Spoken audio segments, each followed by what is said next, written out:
Hello, this is Victor at RestoreYourMercedes.com. This video is for a local customer here in New York. 95 SL500. Doing the control arm replacement. Just want to look it up real quick, see what I see. So basically at this point, control arm is removed. And I also see a little bit of damage here. Seems like something was caught up here, but nothing's bent. That's a good thing, except for the bracket and a little bit of a damage, but not significant. The actual control arm location is okay. The other side is fine, totally fine. Okay, now the spring is suspended, the spring compressor is installed because I don't want to bother with the spring, and ball joint is removed, as you can see. The control arm in itself, the damage is here. Yeah, I'm sorry for the shadow, but this is where the sun is right now. So the bushings are cracked and they were stressed out hard. This one is really bad. There, you can see it with, this one is all mushy and it's just deforming, basically falling apart. And nonetheless, the actual ball joint, this one is in no better shape. You can see the rubber is completely gone. So not completely gone, but it's severely damaged. So it's the right time. We still have a little bit of grease left in there, but other than that, it is totally cracked. So yeah, it's the right time to do this, because sooner or later this could create issues. If ball joint fails, that's dangerous. The bolts themselves, I put a couple of marks, so at least the car can be driven for wheel alignment.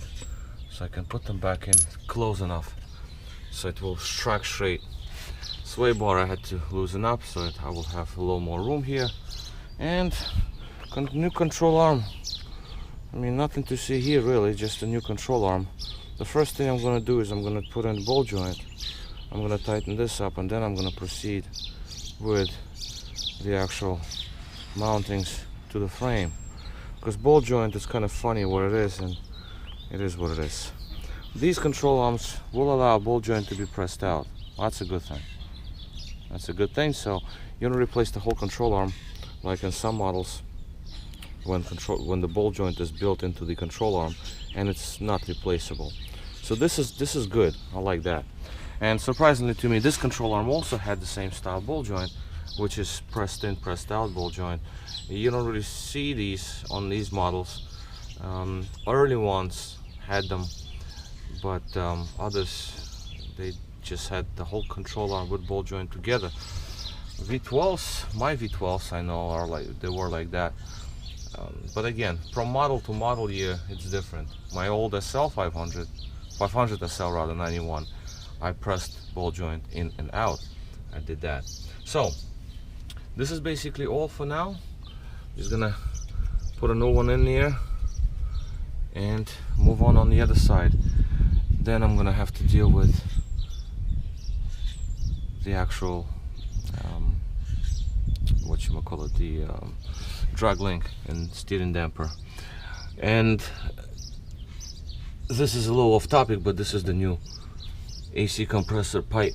You can see from here a little better. That's what it connects to the compressor. So this is the pipe.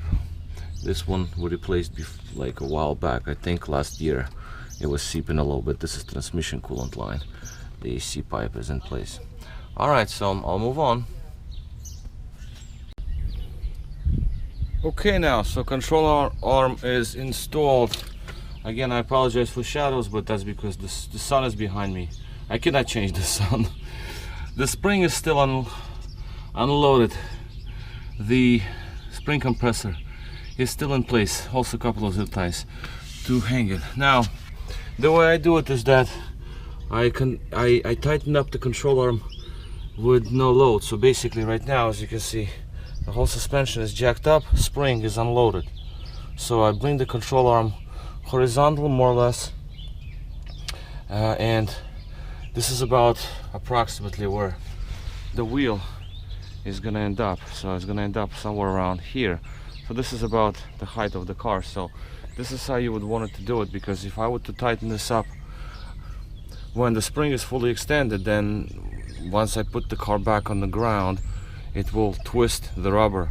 So I want my rubber to be more or less in a position where it was, what it would have been when the car is loaded, when it's on the wheel, when it's on the ground. The marks, I put them back by marks right there, and the bolts, the alignment bolts, same here. I don't know what I'm shooting at, but you probably see the marks.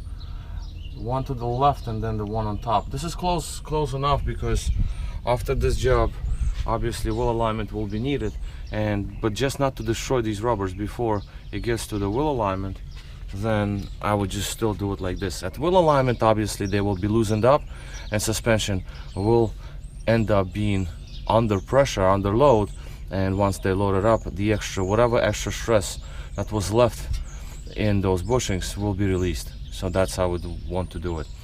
Now, the ball joint bolt is brand new. That came with control arm, so I put that in, and I'm also putting in new bolts for sway bar.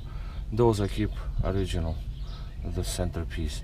So right now I'm going to lower it down a little bit, the jack, so I can put sway bar in, tighten it up, and then only then I will start releasing the spring, so I can put it back under load.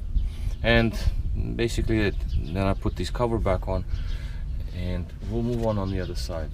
Alright, so this is it for now. We'll move on the other side in a minute. Alright, so here's another side, passenger side. So the car is obviously lifted, a couple of jacks, a jack stand, the jack. On the other side I still have the wheel up because I have to get to the bottom. I'm gonna probably replace this sensor also next. Right here, spring is hanging. It's pretty stressed right now actually, but it's unloaded, so as you can see, spring compressor keeps it together, and the arm is out. The same thing here. This is very strange. It's just like, it seems like it's been damaged just slightly. I don't understand why. Both sides, this is unbelievable really, but it is what it is. This is what we have. Other than that, the car is in really great shape. Suspension, no rust, nice. Tie rods to be done probably soon. They're not broken yet, but they already have cracks developing. But this is you know, that's the next thing. Not right now, but you know, sooner or later they will develop cracking. But control arm, the other control arm. So pretty much same situation. Very old bushings, not as bad as on the other side, and ball joint is ripped. So it's a good time we're doing them right now, so it's gonna be for years to come. And at the same time I'm doing the vacuum on AC system, because I put the new hose there, so we're doing vacuum. This gauge is a little off, it doesn't go all the way. Yeah, it's broken, but I know what it has to be. This is, as you can see, is in negative territory. So I know this gauge is just like that, but it's not that. It's not giving me vacuum. It's giving me perfect vacuum. It just doesn't reach down to the lower point. I ordered a new set already. I have to have a new set. Okay, so let me put in the control arm.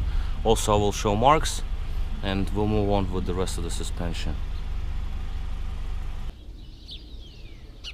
Alright, so I guess I'm just gonna have to make this little insert just to finish off. Suspension is all together. Drag link, not the drag link, center link. Computer box put back together. Everything packed up over here. AC system recharged, and both control arms are obviously replaced. Oil pressure sensor is also replaced.